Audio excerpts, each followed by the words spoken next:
On behalf of Victorian Socialists, I would like to make, if I can try to make 3 points in 3 minutes. And point number 1 is that the struggle of the Sri Lankan people today is the struggle of the world. Throughout the world in recent years, we've seen the billionaires enriching themselves and ordinary people going backwards or being plunged into poverty. Yesterday, it was Lebanon in crisis. Today, it's Sri Lanka. Tomorrow, it's Turkey. Even in the heartlands of capitalism, even in the United States, we are seeing the economy enter a deep recession, even while inflation attacks the living standards of working class people. So the resistance that workers and the poor, that everyone in Sri Lanka, that all the ordinary people in Sri Lanka are putting up to the Rajapaksa regime is a front line in the struggle for all of us around the world. So I want to congratulate you on being part of that struggle.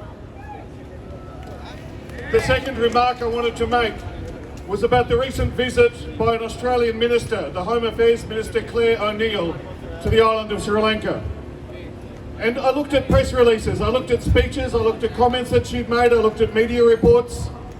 I looked in vain for any sign of solidarity from the newly elected Labor Party here with the struggling people of Sri Lanka, with the struggling workers of Sri Lanka. I looked in vain for any sign of solidarity with the protesting Tamil mothers in the north, protesting for justice in the wake of genocide. I looked in vain for any sign of solidarity with the ordinary people of Sri Lanka.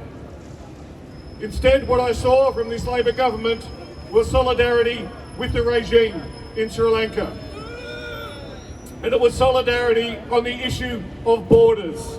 It was solidarity on the issue of Australia and the Sri Lankan regime cooperating to keep desperate people in their place in the aftermath of genocide and in the ongoing reality of military occupation of the Tamil areas in the north of the country. I was shocked. I was not surprised, but I was shocked at this sort of solidarity coming from Claire O'Neill, the Australian Home Affairs Minister, which gets me to my third point, which is that the sort of solidarity that Victorian Socialists believes in is the absolute opposite of all of that. We don't stand in solidarity with the Rajapaksa regime.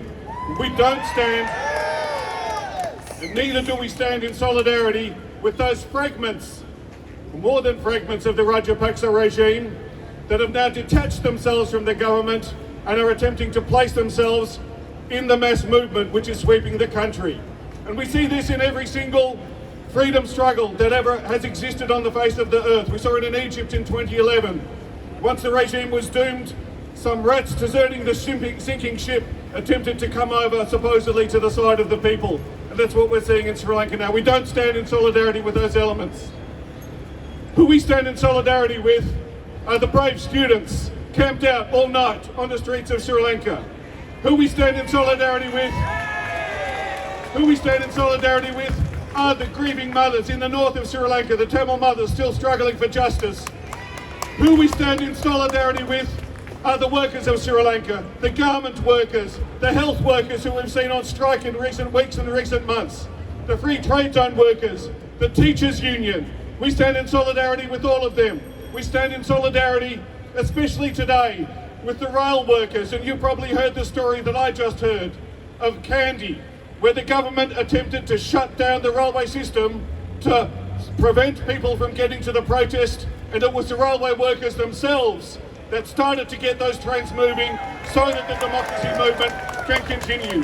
We stand in solidarity with every single person on the island of Sri Lanka and the nation of Sri Lanka who is standing up for justice today. We hope that you kick out Rajapaksa, the remnants of that regime, and we hope that you keep on kicking against the system that has profited so handsomely from that regime. Thank you very much.